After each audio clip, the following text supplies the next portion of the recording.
whisper when we start CASAA streams? I don't know anymore. I was just jamming.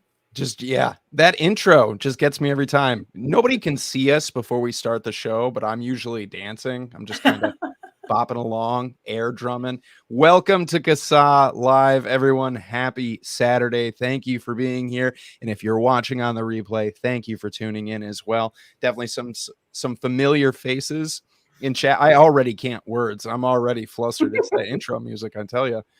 V8, Addie, Face Me, Peggy, welcome.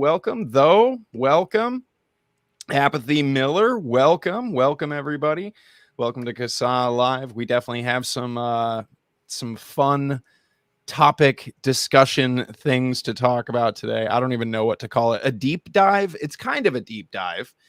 A long time ago, we've gone through many iterations here on CASAA Live where we had different schedules and like the way we would format this show. And we used to do a good, bad, and ugly around like science stuff. That was like Kristen's big thing, was the good, bad, and ugly in the science department, which was great. And then we kind of shelved that, but we're bringing it back kind of today in our discussion about disposables. We haven't shelved it. We just haven't had a chance to do it again, but we definitely will again one of these days. Yeah, we'll pull it back off the shelf. We'll dust it off and bring it back for sure. But we are going to talk about disposables today. Are you guys hip to that? You guys know what disposables are? Have you ever heard of those? I feel like everybody has at this point. I remember when disposables like first came out, and the first time I had ever bought one, I was actually on my way to the Rochester Department of Health for the flavor ban hearing. And I was like, I just want to take something with me. I was going to go buy like a pod device. And then I saw on the shelf like the first iterations of the hides. And they were like these little square, they almost looked like cardboard clicky top things. And I was like, what are these? And they were like, oh, it's a like a little one-time puff, I don't know how many puff thing. And I was like, sure, why not? How much are they? And the guy was like $5. And I was like, sure, I'll take one with me. And that was the first time I remember seeing disposables outside of some of like the single-use cig-alikes that used to be around at the gas stations. And since then, disposables have changed quite a bit. Yeah, blown up. They're just literally everywhere. I don't use them myself, but one of my adult kids does. And I love that you use the term adult kids. Well, I wanted to make sure I said that after the confusion earlier, if I couldn't remember how old my kid was when we were talking before the show started. I just think it's funny because to me, disposables are almost like coming full circle from the early days back in 2009 when you had these little tiny things that didn't hold much and, right.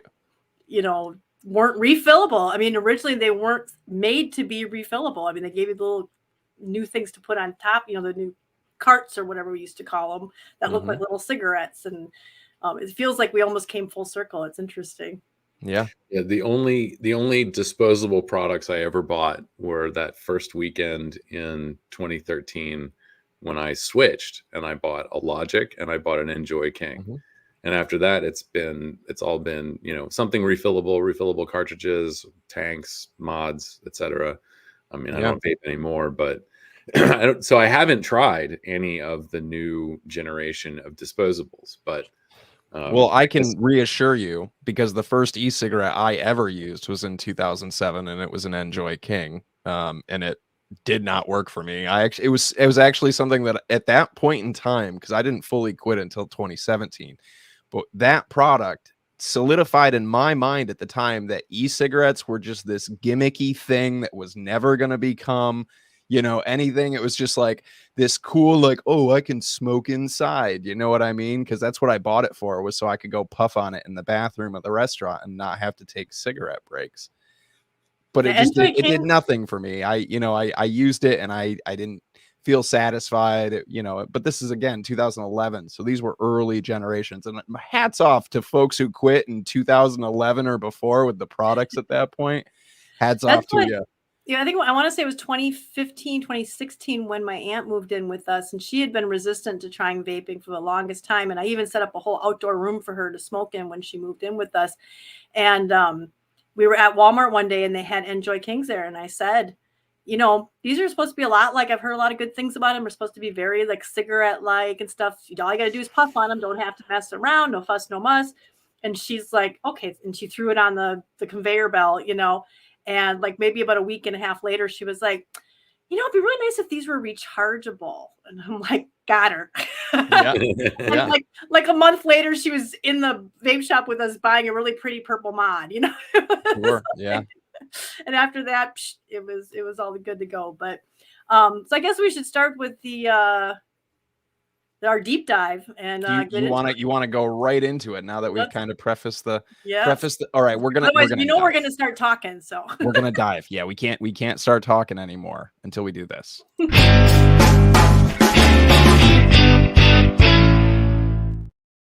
All right, put on your goggles and scuba gear. Gear. I told you I can't words today, you guys. It's been a long day already. I'm sorry. Put on your goggles and scuba gear because we're gonna dive right into it. Kristen has some slides set up for us to work our way through this good, bad, and ugly about disposables. And just to preface this is a very nuanced thing. There is no simple answers to this, and this is about as basic as you can get. It probably expands so far beyond this and all the things that we're doing today, but there's only so much we can do in an hour. So we're just going to touch on some things, and maybe at the end we'll have time to do sort of talking about solutions and such. So this was the first one that, and Logan, now that I'm thinking about it, if I'm going to be running this, maybe you might want to keep an eye on the chats, the banners, because I forgot about that. All right, chat, you're all mine. So first of all, I thought we'd just kind of cover the good. Like what is it why do some people support? And I guess I should preface all of this with that there's a contention about it. There's a bunch of advocates in THR who say, look, disposables are helping people quit. They're converting people. They're doing whatever. And there's a lot of good that they do, tobacco harm reduction. And then there's other people who are like, this is causing trouble for the industry, causing trouble for advocacy. It's not a good thing. We need to get rid of all of them. And they celebrate when they're going to be, I would say banned, but they'd be double banned because they're already not legal. And both sides have good points. So we're going to kind of just go through those today is what I was just going to say. So, so one of the points I would say that people would say is good about them is that they are very much available where cigarettes are sold. And the argument with that is that if somebody comes in to buy some cigarettes, having those there as an alternative that they can see and they can get right there, and it might get them started on switching over to something that's safer for them. So that would be something that's good about them. And that's a very big thing, I would say, for a lot of advocates who support disposables is that we need to have vapor products being sold where cigarettes are being sold. It just makes sense. And of course, just to jump in, the disposables or pod-based, cartridge-based products are, out of all the vapor products, compared to open systems, they are most appropriately sold in convenience stores next to cigarettes because they don't require a lot of extra instruction, and people can just come in and have their curiosity piqued, or just fulfill their order and move on with their day without having to sit down and be given a tutorial about how to use it. Right, and that's one of the topics that's on our list of why they're good. So Alex is jumping ahead. I just wanted to add one note to that it isn't everywhere either. Right. They're not every convenience store that has cigarettes up for display has. Yeah, Walmart, Walgreens don't. I don't even think does Walmart even still sell cigarettes? I don't think they do. They sell, my town they do, and they sell pouches and stuff, but nothing vape. Yeah, interesting. But I know that there's only, in my town at least, one specific convenience store gas station that actually carries any disposable products outside of like a pod base, like a tobacco like Juul or I don't know, like an Enjoy or something like that. But as far as like other, I guess what a lot of people think of like all-in-one disposable products, there's only one store locally in my town anyway that does have them up on the shelf. So I think it's definitely a good thing, but I just wanted to make sure people understood, like, not every gas station across America is doing that. Well, in my town they are, but I swear not every gas station has. Yeah. I need to come to your town. Right. So another plus that people would argue is that because they're so simple and they're very limited and they run out and all that, it's because of the cons of them. And also because, well, I guess I'll go from where we were, is that they're so convenience stores. People try vapes and then they go, this is kind of cool. Maybe I'll go check out that vape shop. Maybe they might go into a vape shop because the vape shop sells them. There's places that sell. I mean, and both the vape shops in my area carry Disposable and CBD and everything else. Well, one's a tobacco shop. So that's another argument for having Disposables, having that easy reach next to the cigarettes, easy to start product, because it actually could bring business into vape shops rather than, I know a lot of people think of it as a competition. And I probably should have put this in the cons, and I'll try to remember it later on, but I don't have it in the cons, so I guess I'll just mention it now, is that one con is that it might sell people off, pull people off of vaping. Like, is vaping? This is awful. Why would I vape? So, I mean, that is an argument against it, I suppose. Did you guys have any other thoughts on that one? No, I mean, this is in one way or another kind of what happened to me. It just took 6 more years to get me into that vape shop. But having used, we talked about this before the stream or whatever, or maybe it was right at the very beginning. My first use of an e-cigarette was an Enjoy King years ago, 2011. And it was something I had thought back to when I made the decision, I need to quit smoking. There's a vape shop in town. I've used one of these before. It didn't work at all for me, but that was a long time ago. I'm going to go see what is available now. 6 years later, I was like, maybe the technology has improved. They have entire stores of these things now. So it was enough, down the road to get me to go and check it out and give it a shot, which I'm glad I did, because a week later I quit smoking. But there are plenty of people who go and they buy, whatever it is from a convenience store, whether that's a disposable or again, any of the other products available at convenience stores.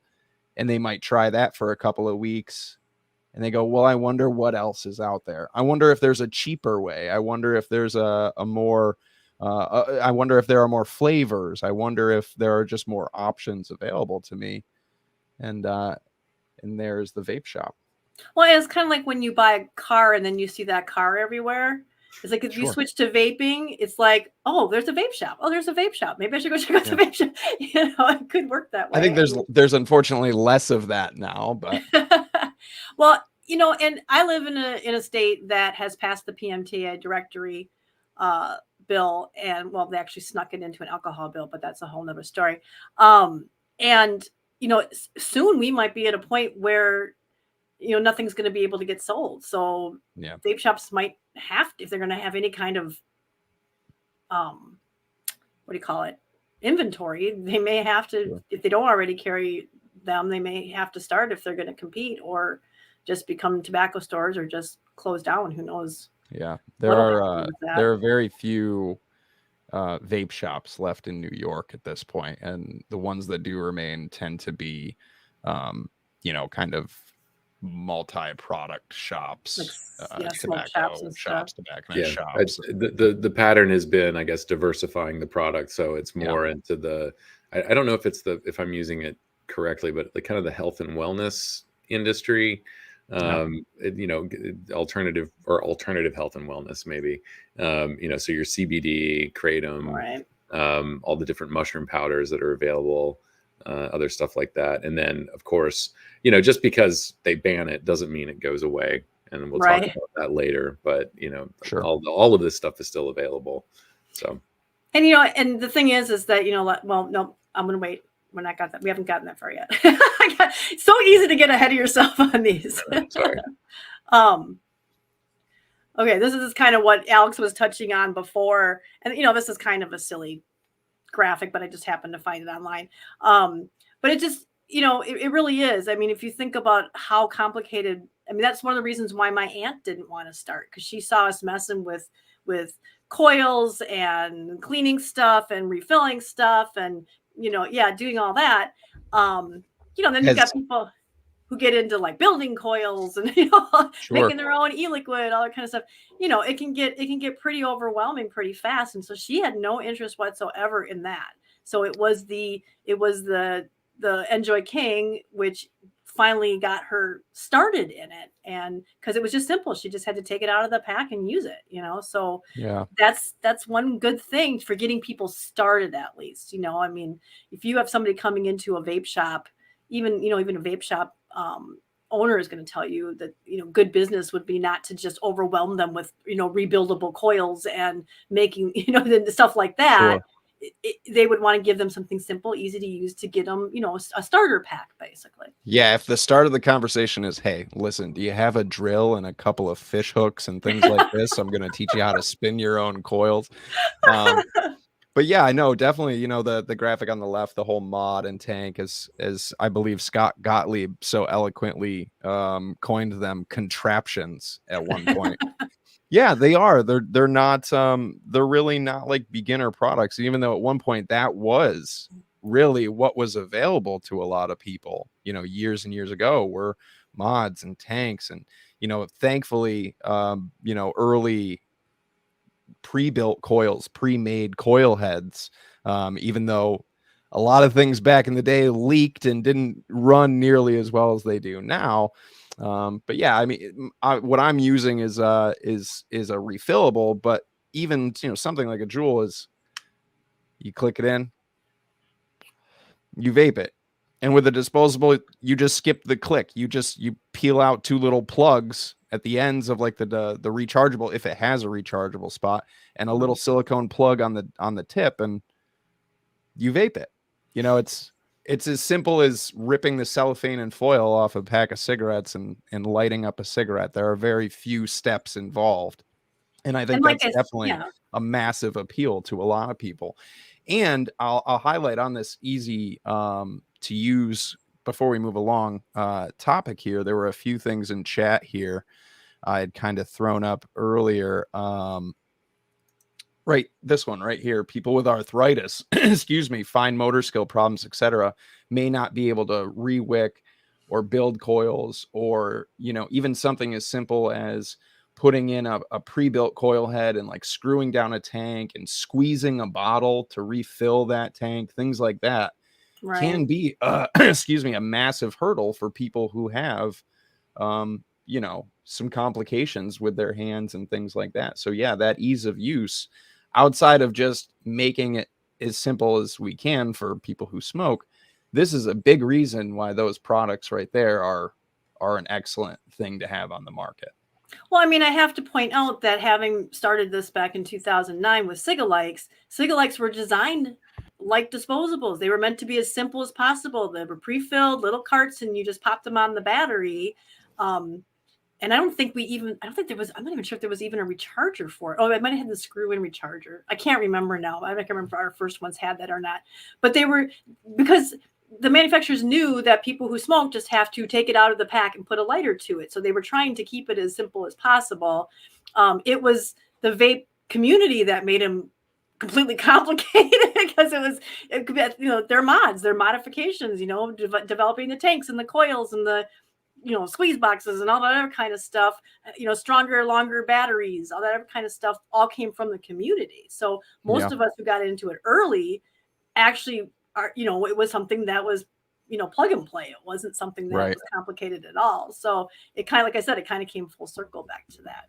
Alex, original mods were like flashlights and like boxes, like literal like boxes, like they made them out of soda cans, all sorts of stuff. It was crazy. Sure, yeah. Alex, did you have any other thoughts on that one? No, you just reminded me though of the smokeless image products. They had the PCC, the personal charging case, I think. Yep, I remember that. And that was, the cartridges came sealed. They weren't meant to be refilled, so that was disposable. But the body of the Cigalike was the rechargeable battery. And I remember I had two different sizes, one with one's got long battery life, one's a little shorter, and you could carry them around in the case. It was like a big hunk of plastic that didn't really fit very well in your pocket. But anyway, just memories. I know, lots of nostalgia when we talk about earlier products. This kind of speaks for itself, but I think a lot, it is funny because you'll see the anti-nicotine people going on and on about, this loophole was left that now you've got the disposables and stuff like that.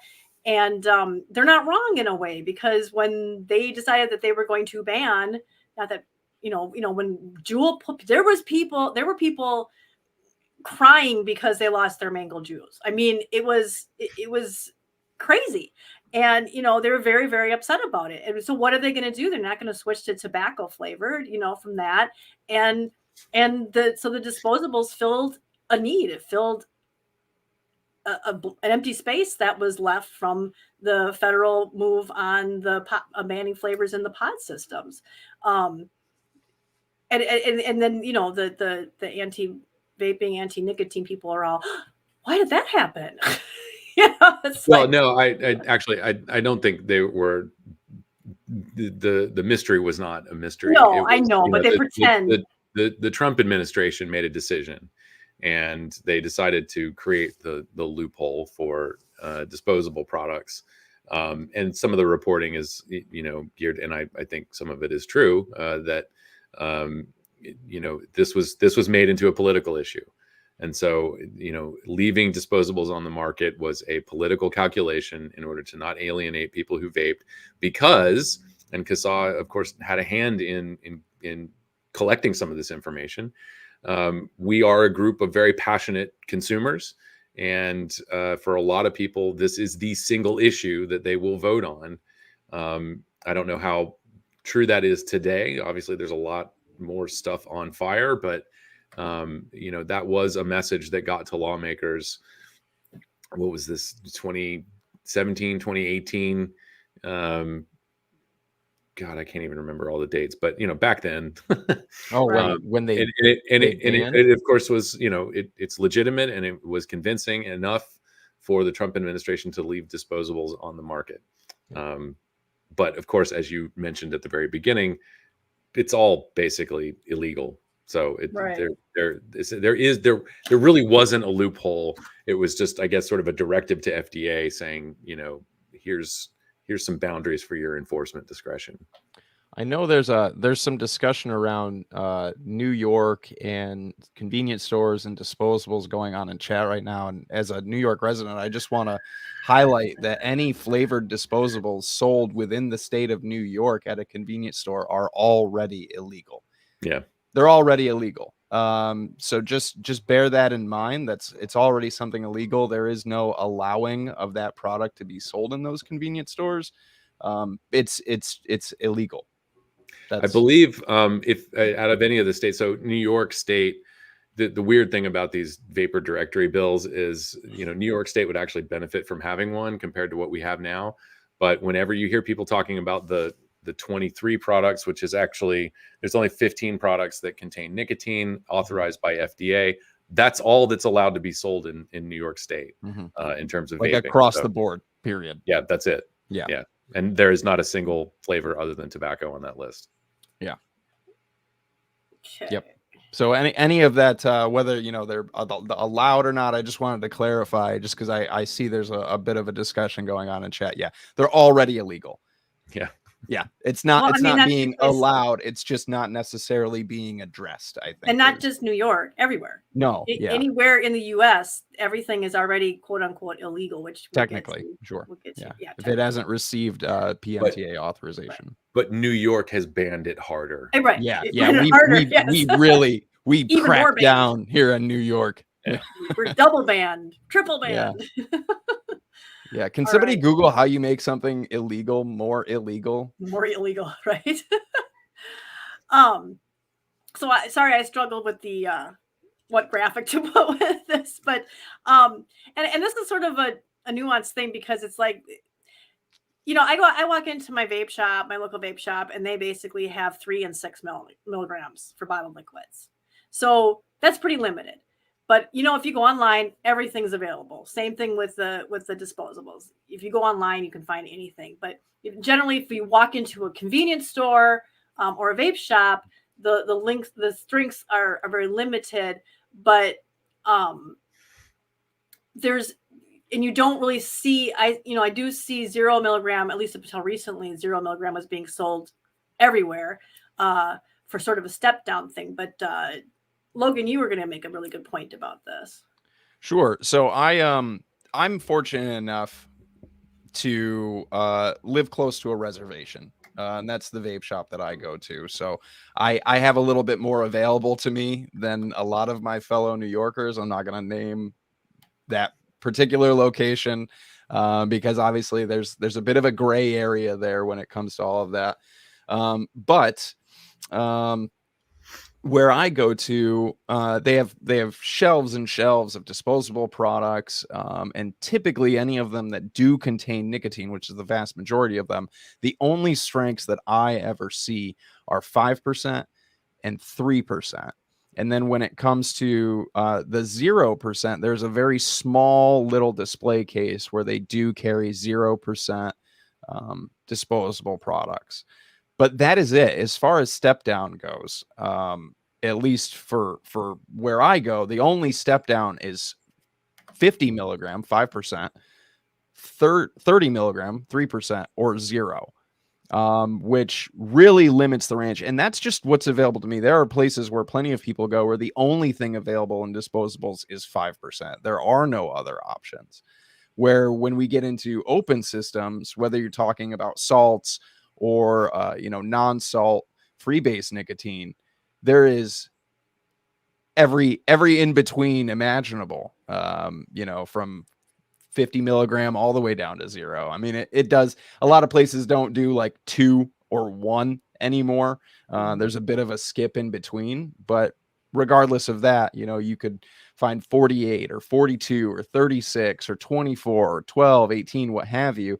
So for folks who are interested in that step down, if the goal is to get from, I'm currently using 50 milligrams and I want to get down to 0, a lot of people want that step down. They don't want to jump from 5 to 0 or from 5% to 3% to 0.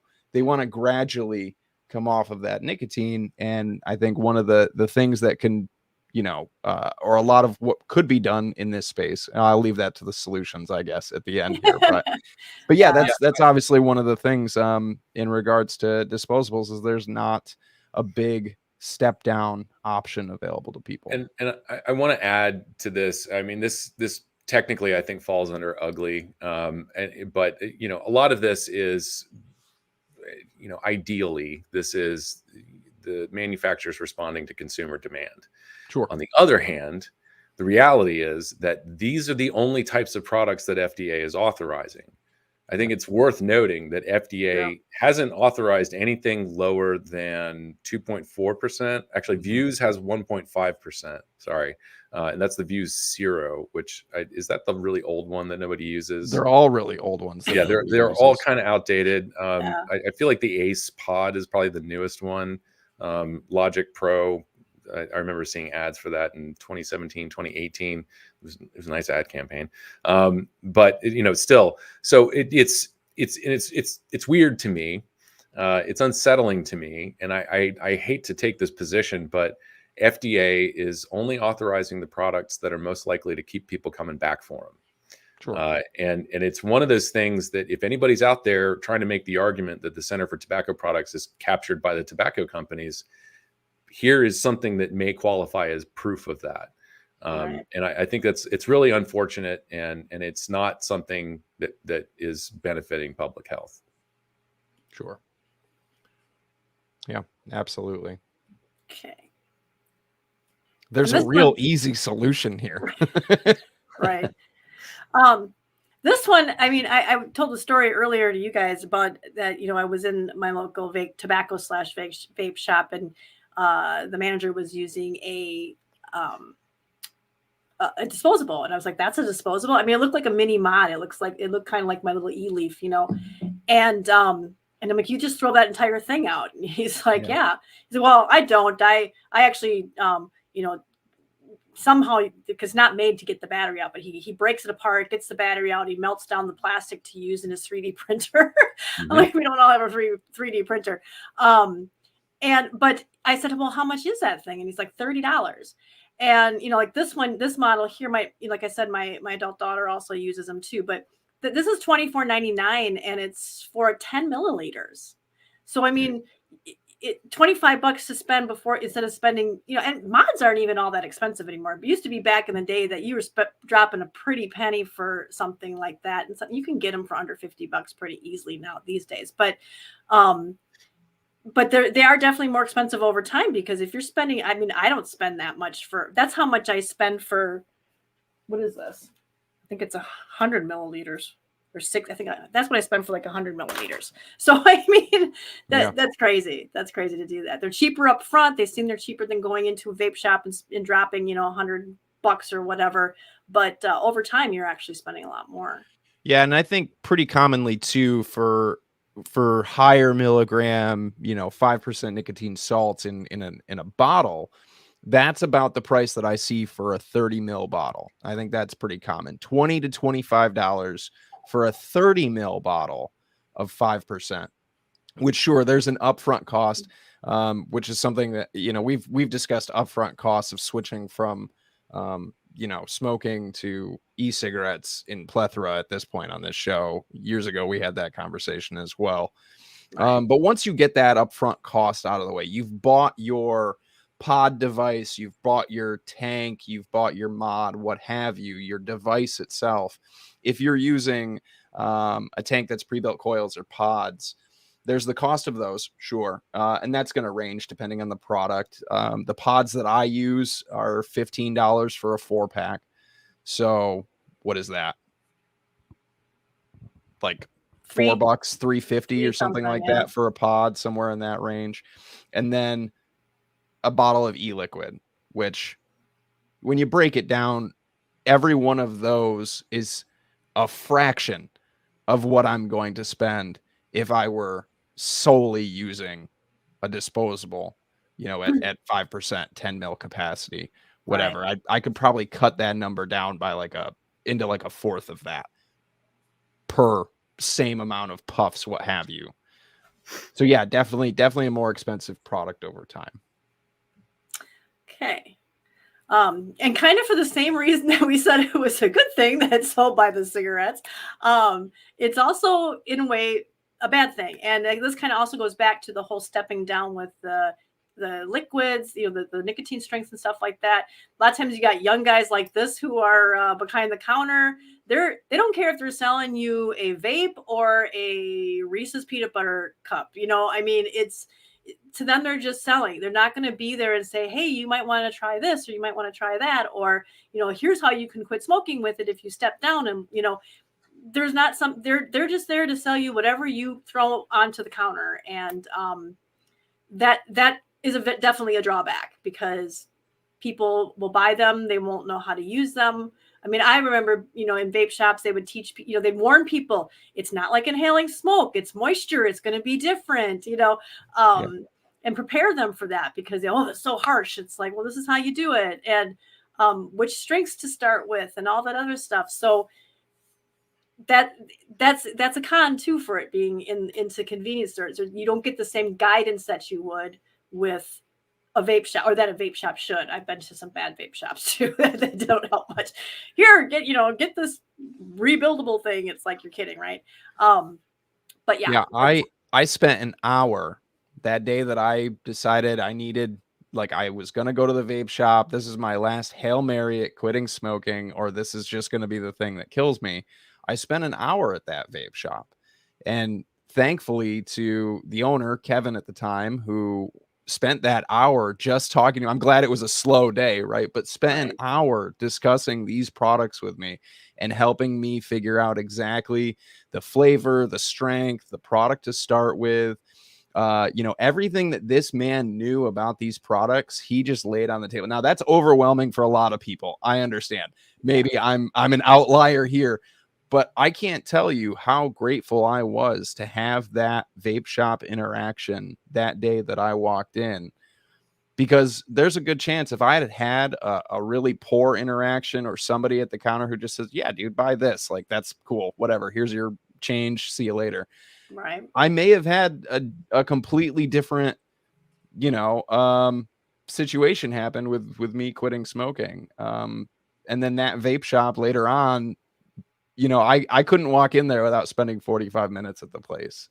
And I think the vape shop was, for a lot of people, that community, right? Before people got online and joined forums or, Discords or whatever, what have you, the vape shop was the vape community for people. And those interactions, really solidified everything for a lot of people. Yeah. Yeah, So, I think if I'd had your vape shop experience when I switched in 2013, I would have spent a lot less money. And it still applies to this discussion because of what we just talked about with cost. Mm-hmm.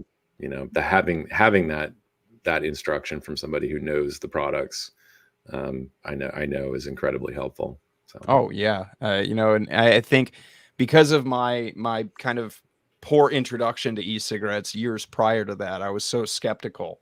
But I was really fortunate that I had that interaction with who I had that interaction with, because it was just like, it was the warmest welcome to vaping that anybody could have had. It was just like, awesome. no, man, come here.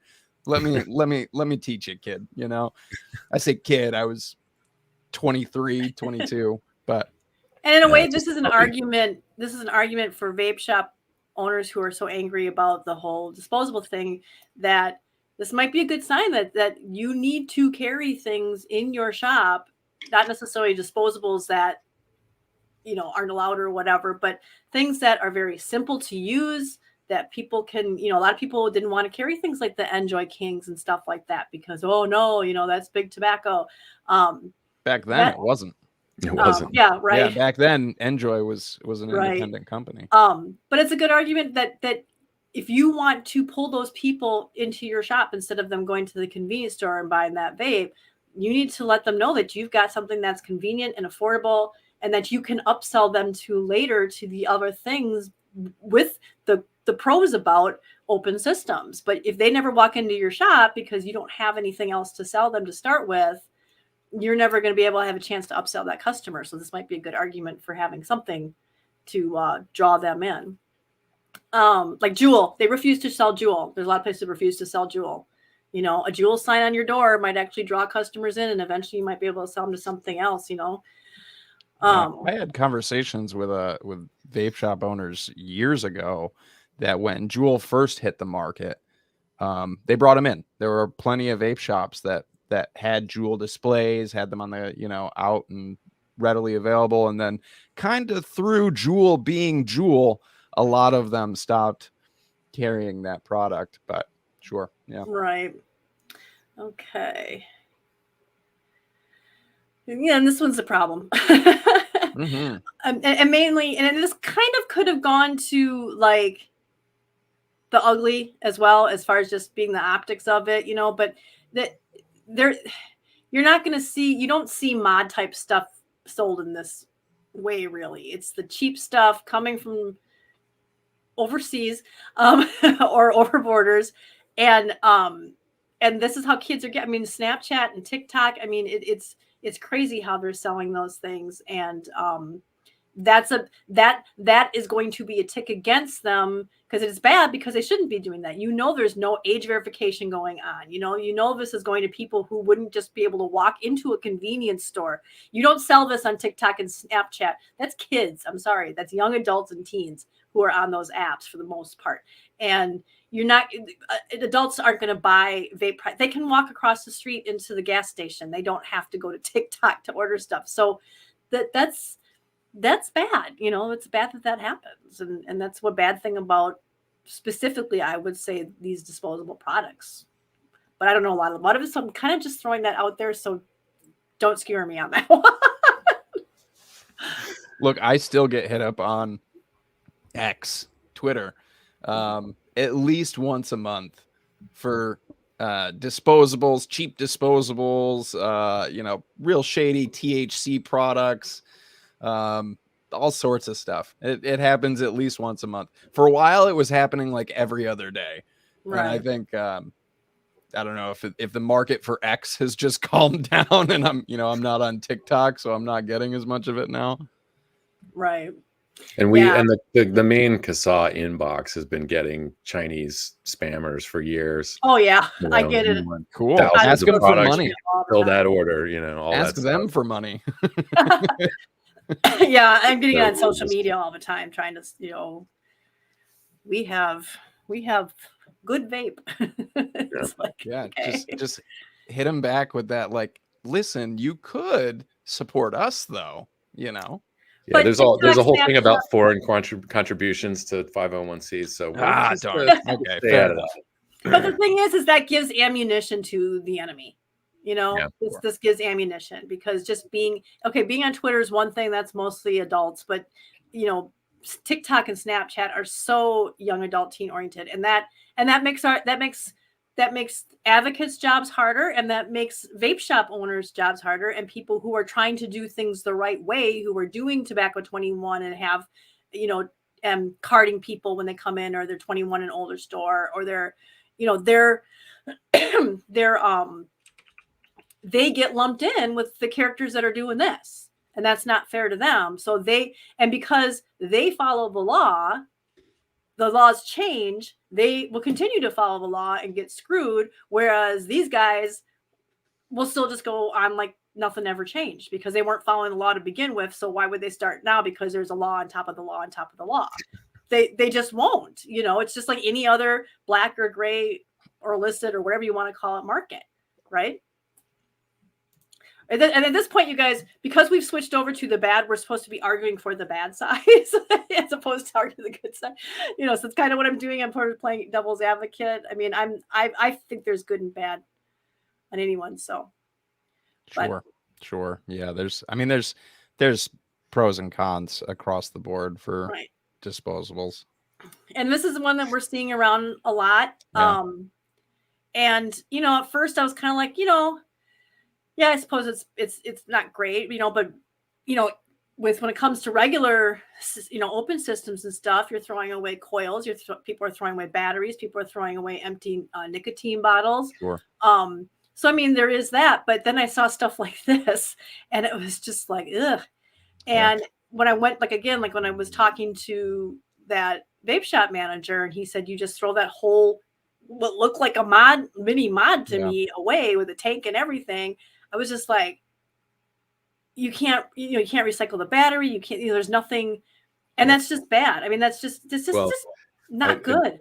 we can everything except for the liquid, I believe, in these disposable vapes is recyclable. Oh yeah. We'll get into that. But what I'm talking about more is that it's being it all in one. It makes it a lot more difficult that people are just like, oh, it's disposable. It's in the freaking name. Oh, so yeah. People will dispose of it. You know what I mean? I waged war against just the term disposable for a really long time. I don't blame you. I wish right out of the gate they had just been called recyclable vapes, but or something. Yeah.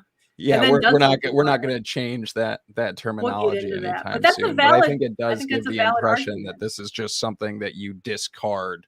I mean, when you're done with it, it just goes in your garbage can. I've had this for well over a year. You can see how worn and beat up it is. Sure. And the tank, and I just recently got a new tank, but I haven't bought a new tank. I hadn't bought a new tank before then for like 4 years, and I do. So the only thing I really have as waste are my nicotine bottles, which we turn upside down and get every last drop out of and then wash out before we toss them. And I actually wash my coils and reuse them as much as I can before I throw them away. So it's definitely a lot more friendly to the economy than disposables and all that plastic and stuff like that. So one of the points I wanted to highlight on this topic, because this is something that I covered years ago too, is not necessarily just seeing these like on the streets or out in wherever in the environment, but also at waste management facilities. This is also a massive problem because lithium ion batteries or lithium polymer batteries explode, cause fires. And so there are a number of waste management facilities that have to deal with this on top. Now that argument can be made for discarded cell phones and laptop batteries and what have you. That's not the point. It's just the fact that there are far more disposable vapor products at landfills now than there are big laptop batteries and discarded cell phones and things like that. So it's just added to that, added fuel to the fire, so to speak, in an additional environmental problem that now puts a lot of waste management workers in unnecessary harm's way. Just because, again, and we'll go into solutions or whatever, but just because that infrastructure for recycling of these products just really isn't necessarily there. I was just reading this comment directed at me. He said, I can get recycling from my home, all broken into categories. At my work, all rubbish is included together as there is zero recycling available to retailers. Big picture issues. Yeah. I mean, the whole recycling thing is a whole nother topic that maybe I'll start a podcast on, but I'm with you on that. Because there's a bunch of news things that have come out about that lately, but really, because we're talking about the pros and cons of disposables, we have to kind of include the whole impact on the environment type thing versus having just open systems and stuff like that. So it's just one of those things that kind of ends up in the this is kind of what I meant. Like, as far as, there's just not, people aren't discarding a bunch of laptops every week and they're not ending up, sure, they're there, but they exist in far fewer numbers than disposables. Exactly. All right. What's my next slide? Okay. The ugly. This one I was kind of not sure how to do. So I was sort of focused on things that are really not so good or bad as far as tangible, but more like optics and things. And Alex might have some stuff to add to this as well. Obviously it being popular with teens, the optics of that causes us all sorts. The teens, they have caused us problems since I started with CASAA in 2009. So, it's always been a problem with Save the Children. And because they took away the mango jewels, kids immediately went over to these things. Interestingly, when I was trying to Google photos of teens with vapes, with disposable vapes, almost all of them had mods in the pictures. It was really hard to find teens with disposable vapes that were not staged, that were not clearly by, Truth or Pave or something like that, but just like what happened with Juul, because it got popular with teens, even though we're at 2014 levels of teen vaping right now, so there's far fewer teens vaping. It's still an epidemic and it's still a crisis and all that kind of stuff because teens current use is at 1.7%. Right. The few teens that are still choosing to use it to vape are choosing the disposables because that's what they can get. They can go on TikTok. And I just want to highlight a not solution in chat. Right. This is Ern. I appreciate your input, but this is not a solution. Yeah, you cannot ban youth. For those listening on the podcast, they said, youth. You can't ban the youth. So obviously that's one of the ugly things about disposals being sold. Go ahead, Alex. I did just want to throw out some numbers. I went to CDC and FDA to kind of see, the claim was that these products are becoming more and more popular with young people. So in 2022, 55.3% of youth who vape, excuse me, reported using a disposable. That was followed by pre-filled or refillable pods at 25%, tanks and mod systems at 6.7%. Additionally, 12.8% reported not knowing the type of device used. And then this did go up, but keep in mind, this is going up in a shrinking pool of young people because youth use, I expect it to level off about right where it is. It could continue going down, but that sort of defies the odds a bit. But now it's in 2023 National Youth Tobacco Survey, 60.7% Sorry, I'm dealing with leftovers of a cold. So yeah, so that 60 what? 60.7%. 60.7% of, because that's 2023's numbers, of 1.7%. Wait, what's 1.7%? Current use of e-cigarettes among No, that's Zyn. That's nicotine pouches. when we discussed Zyn, our numbers for e-cigarettes and pouches, I believe, were both. I could be wrong. Maybe I'm wrong. Maybe high school use of vaping. Numbers. High school use of vaping was at 10% in 2023 for current use once in the last 30 days. Mm-hmm. Yeah. Oh, okay. Yeah. Sorry, wrong numbers. I'm still stuck on Zyn. And also, it's the curse of Chuck Schumer. Also, it's something interesting. Another thing to note here is something that we have been saying for years. Anybody who's been into advocacy and following this is, as these products became popular with adults, of course they became popular with young people. And so I think between maybe it was 2020 and 2022, I'm forgetting where I saw this. I was hurriedly researching all this before we came on. Among the adult population, 22% of adults use disposables, which I'm not a math wizard, but I think 22% of the adult population is likely greater than 60% of the youth population.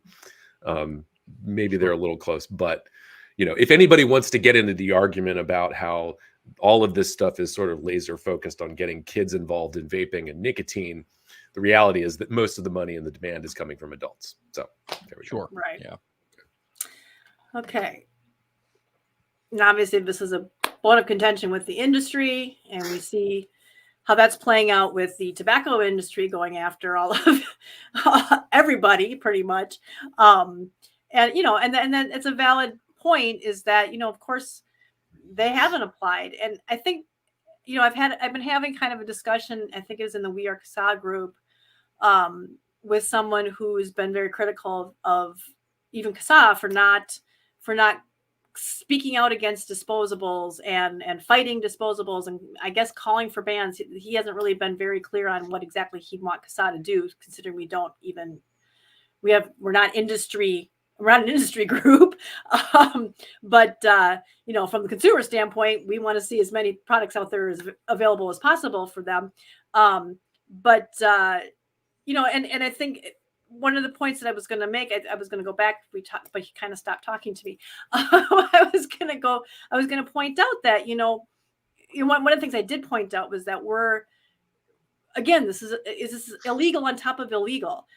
Everything that's in a vape shop today that's not authorized by the FDA is technically illegal. Whatever, even it's in an open system, if it's a disposable, whatever it is, and by coming down on disposables, that's not going to help the situation any, because the only reason why those other products that have applied for PMTA and still not been authorized, and God only knows when it's going to happen. But I mean, if they were all following the law, they'd pull their products off the shelves and wait to get authorized. Because I think they had was it 60 days or 30 days or 6 months? I don't know. There's something written in there that they're supposed to pull their products, and the FDA basically has just said, we're going to use our discretion as to whether or not we're going to go after you if you keep selling it. And so to make this argument that somehow products that have applied for PMTA, which we're thankful that they're including those in these PMTA laws, because there's a lot of them, but to say that those are more legal somehow than the ones who haven't applied, that's kind of a gray area. I did also want to clarify, it's not all disposable companies have not. I mean, it's most. Right. It's probably True. Nearly all, but I don't want to make the mistake of saying every single disposable you see on the market is not getting a PMTA application sent in. Right. It's not true. And it's, again, this is an issue with, getting marketing orders to begin with. This is a problem with FDA, which we'll get into after the ugly. I don't know what the next one is. Not easy Oh, irresponsible. Never mind. That's not what Yeah, I and this has been a problem for a long time. And this, this is we've had this Logan has discussion thoughts, people. in the Logan has past thoughts. about there's always been this in vaping and e-cigarettes, IP theft, irresponsible marketing. People threw their hands up in rage over the mod that looked like a Game Boy. The apple juice carton e-liquids, like this has been a thing, or just straight up IP theft branding. This sort of irresponsibility is not new to the e-cigarette category or vaping in itself. I just wanted to preface that people go nuts over, these disposables are brightly colored, they look like kids products, this, that, and the other, whatever. It's geared towards youth, it's youth centric. This isn't new. This is not a new problem for disposables only. It's not new, and it's not exclusive to vaping. Absolutely. This a lot of this comes from cannabis as well. I mean, go to your local dispensary or whoever you're buying from and just run down the list of the names of strains and all of that. It's all been taken from, it's all essentially, I mean, legally they're going to have to go through this now that it's being greenlit in a lot of places. But a lot of that kind of outlaw culture came from cannabis and is in the nicotine vaping space because we've all been outlawed. So, it's one of those consequences of overbearing drug policy is that, the IP infringement, it's compared to like going to jail or paying tens of thousands or hundreds of thousands in fines. The IP doesn't really matter. And it's not like, a candy company. Well, they actually did. I know M&M Mars went after some cannabis producers for Skittles. But it's not very common as far as I know. And a lot of that is that nobody's getting confused with, a bud versus a pack of candy bits or something. So it's up to the companies who own that IP to then go after. But if it's not really affecting their brand, then they don't care about it. They're not going to spend the money on the lawyers to do it. Right. Yeah. Somebody's not buying a vape instead of, what is this, Minion vape instead of a Minion plush toy or a Minion video. It's not taking a customer away from them. Yeah, I believe it's like if a Minion was a 2-liter bottle. Yeah. It's weird. Yeah. And I mean, I hate to use the term slippery slope, but the irresponsible marketing is kind of in that category too, because you could get to the point where, we're going to start sounding like an anti-crowd when we're like, well, these products come in the color pink, and this is definitely a nuanced conversation. That's why I stick to things like direct IP and stuff like that, where we're being a bit more definitive and kind of what is irresponsible marketing.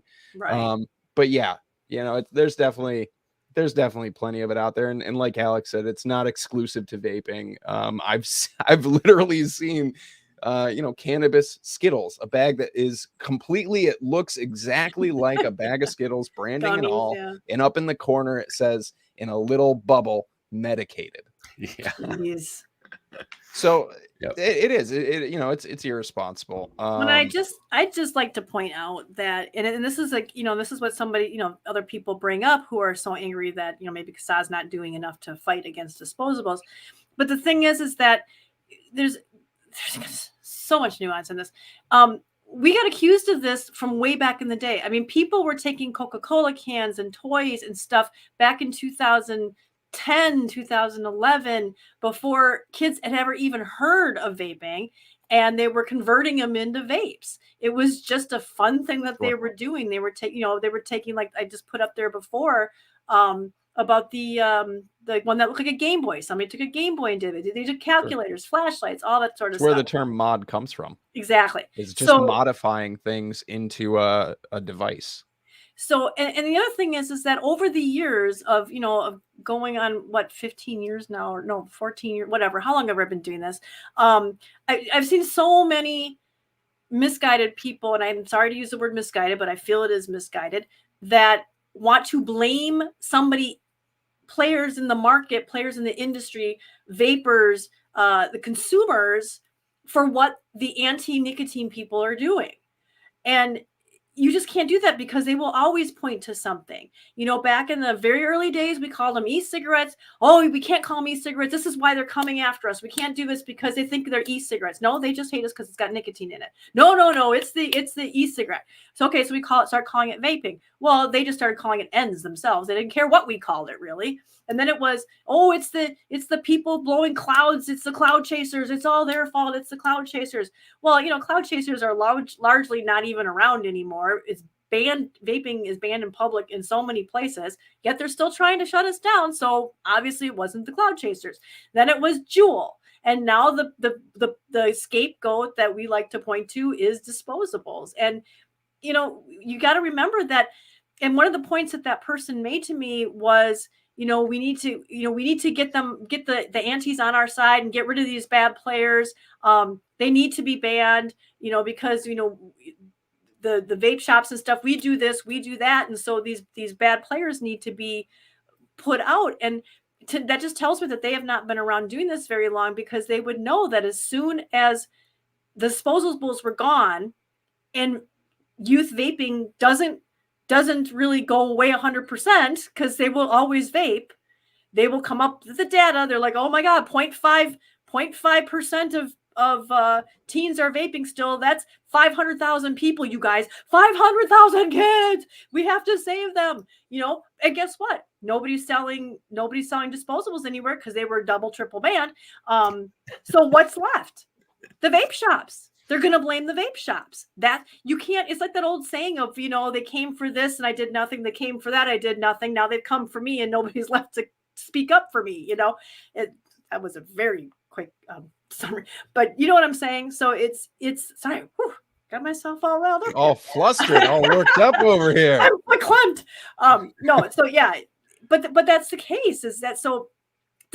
Are there a lot of problems with disposables? Yeah, but can we dump everything, the problems that this industry and that we're having against, from the anti side? It doesn't matter to them. They will just pick at us bit by bit by bit by bit until it's all gone. And like you said, going back, all of the big arguments against disposables that antis are making are the same arguments they were making against all of these products before disposables came to the market to begin with. Same exact stuff. Yeah. Same. I had one more point on my list here under the ugly, but we've sort of covered it in the bad, and that was on the impact in the environment. So I'm sort of backtracking a little bit here, but we are moving on to the solutions here, and we'll be wrapping up soon.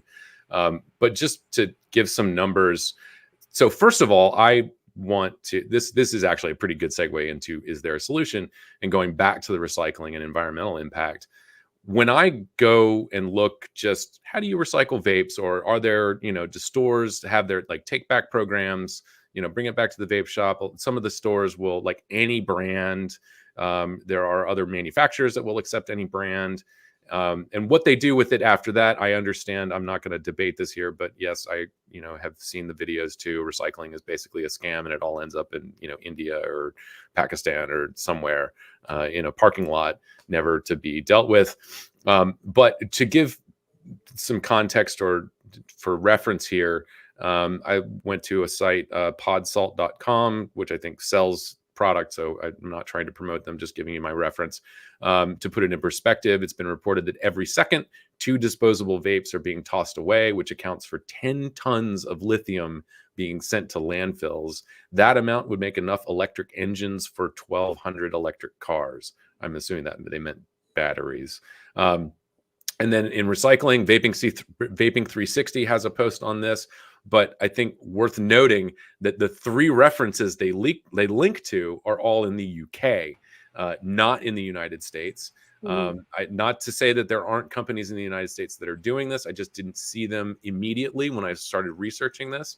And so there's a good article, How to Properly Dispose of and Recycle Disposable Vapes, mostly relevant to you folks living in the UK. But if you want to be inspired as an American business person, definitely go check it out and see what you can be doing. I understand there's a cost to all of this. Recycling is expensive. I assume, especially when we're talking about, lithium, separating metals and all of that. There are people out there, entrepreneurial folks with a science background who are tackling this issue. And I just want to make it clear, I still believe this is a tremendous opportunity for anyone in the vaping industry. If we can solve this issue, just at least make it better.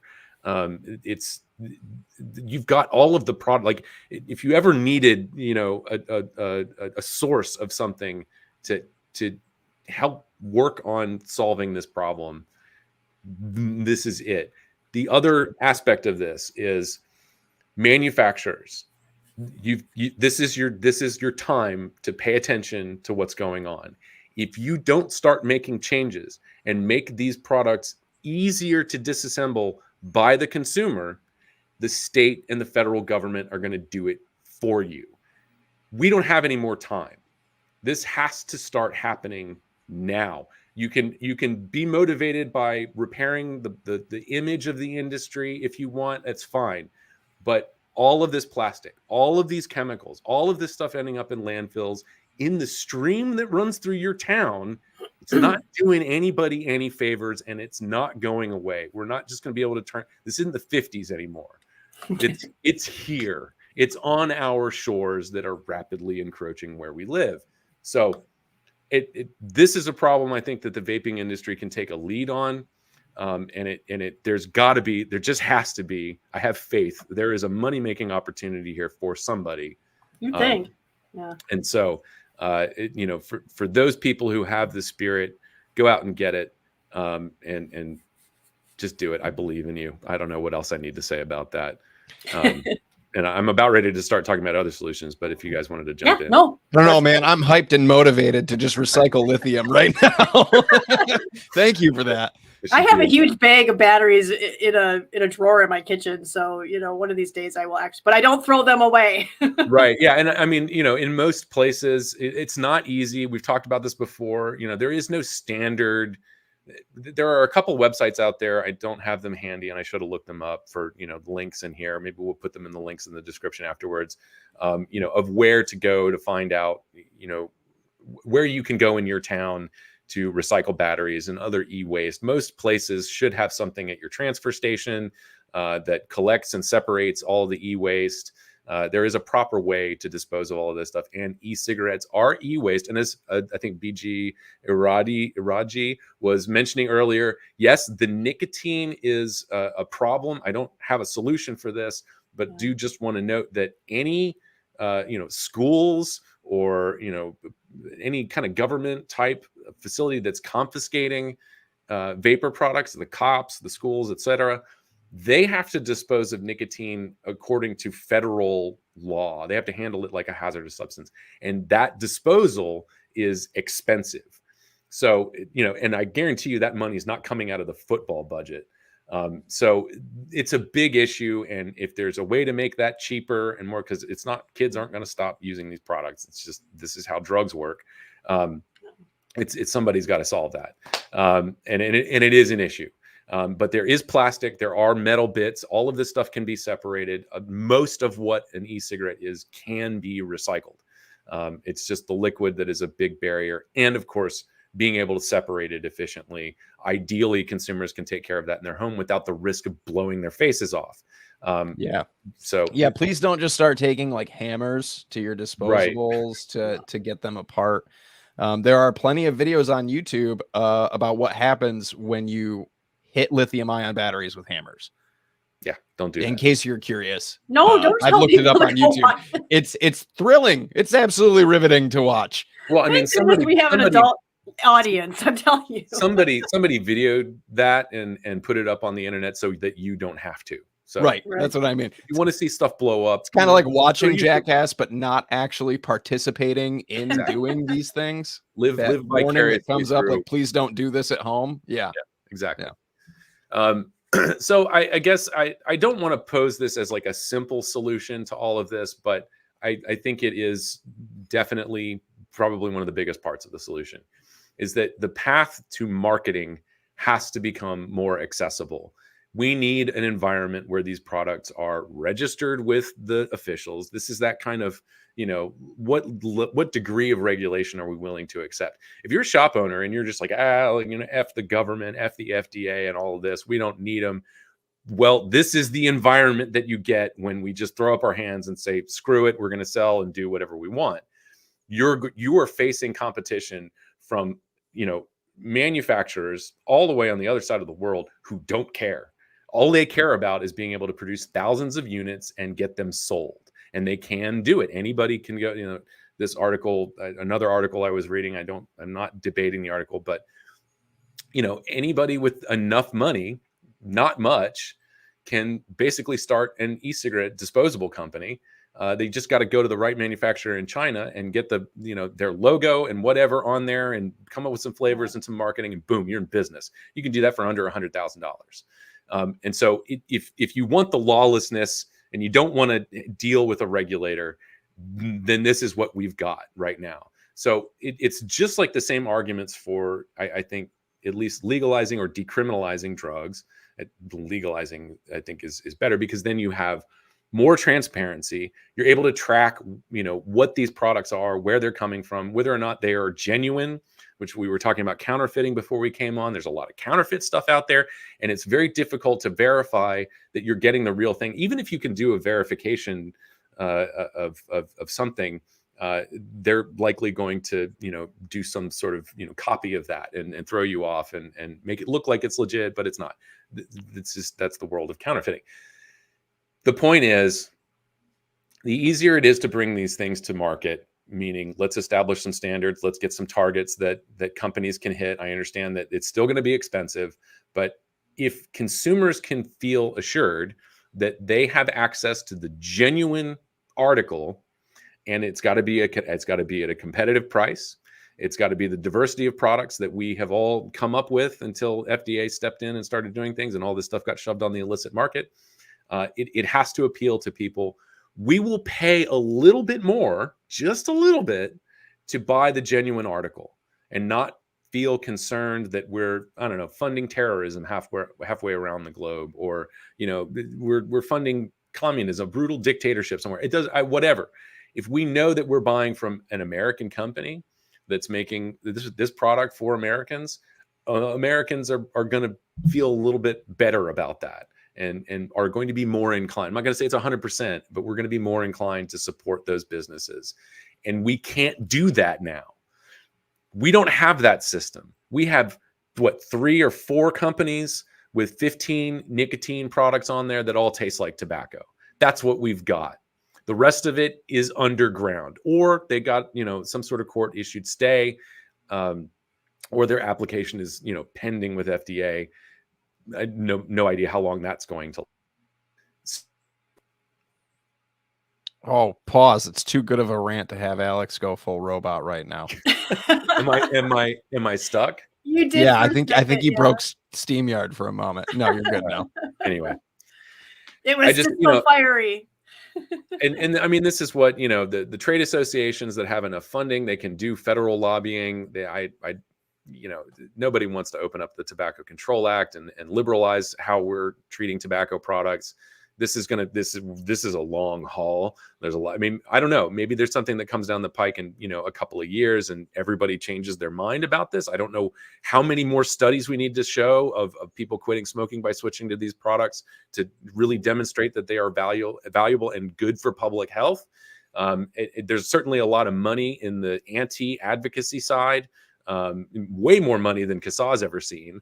And so it's not, it's not palatable right now to make these changes. It's really unfortunate.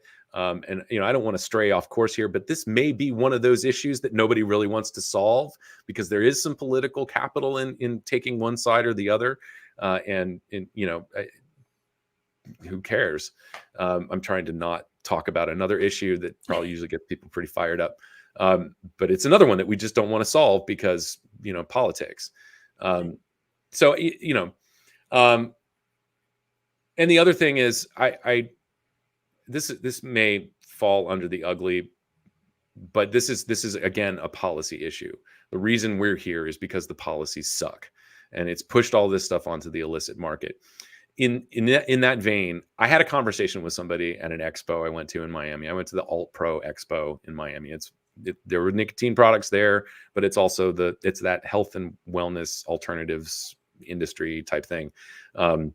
So you had your CBDs and different types of THC and kratom and all your mushroom stuff.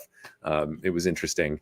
But part of the conversation I had, I was asking about, funding advocacy efforts. And one of the responses was manufacturers just kind of want to lay low right now. They don't want to stick their necks out and be seen as stirring the pot because they don't want to come down on the business end of the FDA or some sort of state agency. And that's, to me, I understand, there are practical reasons for doing that, but it's kind of heartbreaking. It's one of those things where we used to sort of joke about like, well, if I can't do this, then the terrorists win. Well, they're winning. They have beat down the vape industry to the point that everybody is hiding under a rock. I'm glad that they're able to continue their business and glad that people are still switching away from smoking cigarettes. But it's absolutely heartbreaking that anybody feels that way. And I can wish all I want that things were different. But this is definitely one of those issues that I'm going to stay away from buzzwords. Like, I'm not going to even say that, but this whole thing is, it continues to be a consumer revolt. The cigarette industry failed us, public health failed us, and we took matters into our own hands. And we're going to keep doing that. It doesn't matter what the bans are. It doesn't matter what the laws are. The only real damage being done is, well, first of all, discouraging people from switching, which I'm assuming is slowing down a bit. We're probably going to reach some sort of plateau this year, last year, I don't know, next year. But it has given the edge to illicit sellers. China can adapt. They can turn on a dime. There was a P. Bissardo video from years ago. He reviewed a product, and within like a matter of days, they sent him a replacement with almost all of the points that he had noted. That's how quick they can turn this stuff around. That's how quick these devices are evolving. And American companies, American retailers, they don't stand a chance. You're either going to sell those products or you're going to fight an uphill battle because the policies are in your way. This is not, you can blame convenience stores all you want. You can blame the Chinese manufacturers all you want, but it's American policies that are screwing you over. And so I hope there's a way to, direct that rage, and it's going to come in the form of dollars. You're either supporting your trade group. You should be supporting a trade group. And CASAA could definitely use that money to engage your customers, but we can't give up. We can't just hide under a rock. It's only going to get worse until we get that breakthrough study. I don't know. Nobody pays attention to the research. Except for me. You know how many breakthrough studies we've had? Yeah, I mean, they all feel like, okay, cool, finally, this is it. Yeah. We've got 3 years of longitudinal data from people with COPD whose conditions have improved in their vaping. That should blow the lid off this whole, no, like, whatever. I'm just getting angry and frustrated here, and I think my rant is just meandering. But deep breath. No, you're doing good. But the point is, it's just like everything else. It's policies. Don't adopt the language of your oppressors. Don't adopt their tactics. Infighting only serves Campaign for Tobacco-Free Kids and Truth Initiative. And as we mentioned, all this policy stuff started in 2008, 2009, before there were the big cloud blowing mods, before there was the cornucopia of flavors. It is called contempt prior to investigation, and it is their guiding light all through this issue. For more than 10 years, that's what's been going on. Don't blame each other. Love one another. We're not going to sing Kumbaya now, are we? Under the tent. We need to do this together, and I think it would be great if the C-store lobby were on board with this. They have contracts and agreements with the tobacco companies, so not likely, but yeah. Yeah, so. And that's kind of what I was getting at before. Is that every little thing that when they turn us on ourselves, when they turn vapor against vapor by, blaming the cloud chasers, blaming the companies for what they named it or what we call it, or, blaming Juul, blaming people who make Game Boy mods, people, it's like we've been there, done that with this. When you've been doing this for a long time, this disposal things and all the hatred going against disposables is been there, done that. It's not once has this worked. Not once has trying to ban a certain segment of the vaping community or industry. Not once has that ever led to them letting up on us. Never once. Because that's not what they want. They're going to take baby steps. They will take every win they can, whether it's, they were, when Trump banned the flavors and what his flavor ban, they were complaining about it, but secretly, if you got their emails, if you did a file request in their emails, they were cheering and celebrating because that was just one more step. And don't ever think that it will stop with whatever thing they're complaining about loudest at the moment. Because vapes have been kind of dying out for the whole youth thing. What do? They moved on to Zyn and nicotine pouches. It's you cannot. So if you're in this industry, you're basically listening to the people who want to destroy you and believing all the lies they're saying and buying in on it, thinking it's going to save you. And it won't. It won't save you. We need to all fight together, because when we give in, if you give them an inch, they will take a mile. And that is what they have shown us time and time again, not just with vaping, but with snus and even with cigarettes and any other kind of tobacco over the years. We just want to have indoor separate sections for smokers and non-smokers. Oh, if it's a slippery slope, you're going to soon be banning in people's houses. Never. That was then. And now 30 years later, they're banning it in people's houses. So, I mean, they're not, they hate you. You will never make them happy. They hate us. We will never make them happy. There is nothing we can do or ban or do anything that will make them let up. And all you're doing when you say, oh yeah, ban disposables. Disposables are horrible. You're just supporting all their stuff that they're saying that they're just going to turn around and use against you next, is really how it's going to happen. Well, so, all they wanted, Kristen, was no smoking on planes. Yeah, and then it was separate sections in restaurants. That was it, right? And they said they said people who said there's a slippery slope with that said, you're crazy. There's no slippery slope, and literally you can't smoke outside. Just in one of the most well ventilated environments that a human being can be in. That's right. The only place. Planes, just on planes. Yeah, that's true. Okay. Dang. Wow. Kristen's gonna have a lot of fun making like rant YouTube short things out of this one. I'm really stoked for it. I don't know how I'm going to do it. There's so much good stuff that Alex was saying. I'm going to have to probably make like 10 different clips. I feel like I'm the only one that didn't rant. All right, let me get started. You had some good stuff. I was paying attention. I'm trying to get some of that too. Yeah, lots of good stuff. Obviously, not only is vaping a hot button topic, and I've been, really watching chat a lot. That's why I kind of addressed some stuff earlier. Within the community, you talk about infighting. There's been a lot of hot discussion in chat just during the hour and a half that we've been live. Obviously, everybody has their own opinions here, and I'm not trying to invalidate anyone's opinions, but Kristen really makes a great point. Kristen's been doing this for a really long time, and I think there's a lot of value in what she just had to say about I don't know, the death by 1,000 cuts, the boiling frog, the slippery slope, whatever you want to call it. And it's just something that we all need to be mindful of.